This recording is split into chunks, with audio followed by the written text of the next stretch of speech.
Great to have you with us here on YesNetwork.com as we talk about the playoffs. This is when it counts, guys. This is when I need the good. Yeah, this is when I need the real good comments out of you. The real top shelf stuff, okay? No? All right, I'll rely on these two guys. Anyway, Gary, let me start with you. The Giants against the Bucs this week. Giants almost beat the Patriots.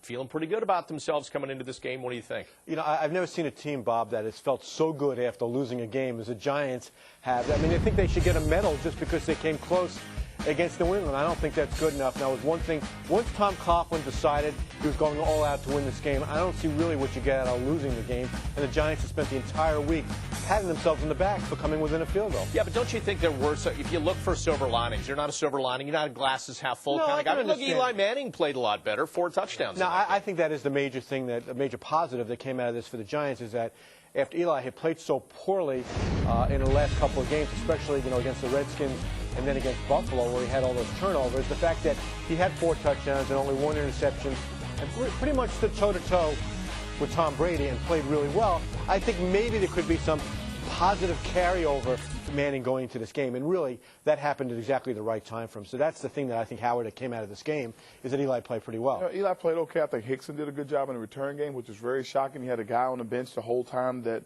for I guess after 5 games into the season, you had a guy on the bench that could run that fast, that could make that big of a difference, and was that explosive.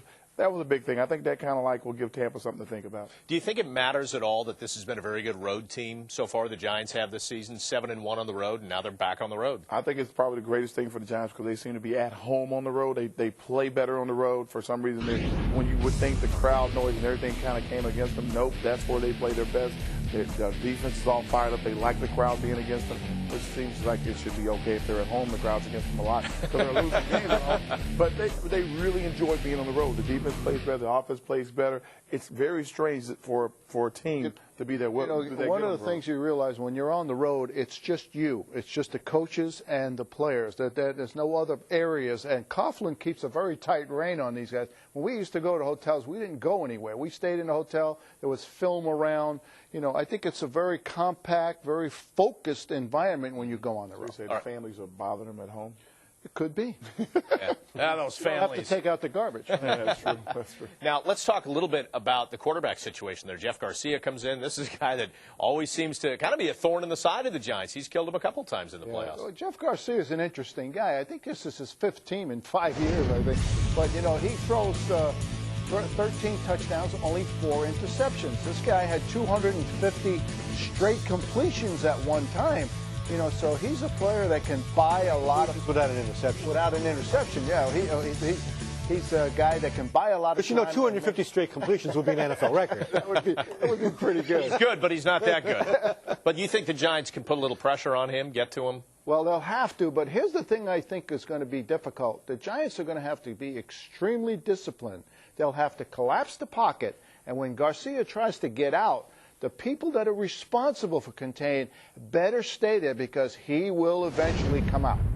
All right, guys, as we look at this, the Giants, of course, leading the NFL with sacks. So you think that certainly they can put some pressure on Jeff Garcia in this game and maybe even shut the running game down a little bit. Now, I just want to turn our attention to the other 3 games this weekend, the first-round playoff games. Redskins travel to Seattle to take on the Seahawks. 4 weeks ago, nobody thought the Redskins were going to be in. Then comes the death of Sean Taylor. They lost that first game after his death, but after that, it's kind of galvanized them and brought them together. You know what? They did galvanize and bring them together, but Todd Collins coming to the game kind of brought them together, too. That guy came in all of a sudden, quarterbacking, looking good, throwing the ball around the field, understanding the offense and knowing where the ball needs to go. The receivers are enjoying it. I hate to say that for the former quarterback. I won't say he's former yet. We'll just say he's injured. Jason Campbell, right. But Collins has done a lot for the team.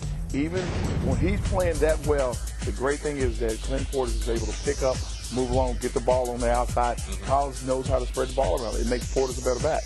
All right, let's turn our attention to another game, the Jaguars against the Steelers. This is a redo of a couple weeks ago. Jags won that game, and you got to figure, why can't they do it again? Yeah, I think they can.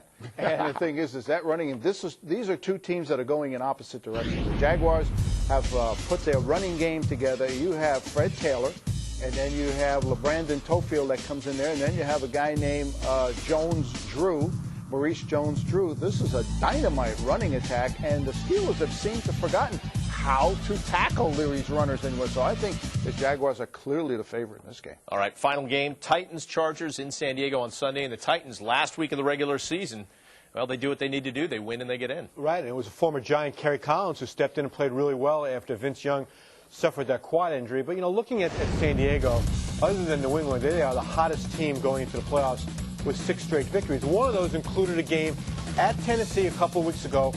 Fourth quarter, they're down 17-3. They make it 17-10 halfway through the fourth quarter. Then with 9 seconds to go, Antonio Gates catches a 2-yard touchdown pass to send the game into overtime. Then LaDainian Tomlinson scores halfway through overtime, and the Chargers win. And they have not lost a game since then. I think they are a really, really dangerous team. They take it from 5-5 to now 11-5.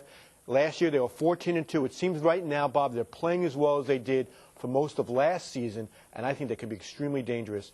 Although, to get to the Super Bowl, they're most likely going to have to win in New England and in Indianapolis. You know what? There's a lot of dangerous teams in this playoff race. There are. A lot of very closely matched first-round matchups, games, too. yeah. You know what? See, I said playoffs, good stuff. You guys brought it. I appreciate that. Otherwise, I'd just be over here going like this the whole time. Anyway, don't forget that each and every week, for more of the good stuff, join us on This Week in Football, presented by Geico. A new airing each and every Tuesday. We carry it all the way up to the Super Bowl. Thanks for joining us here on YesNetwork.com.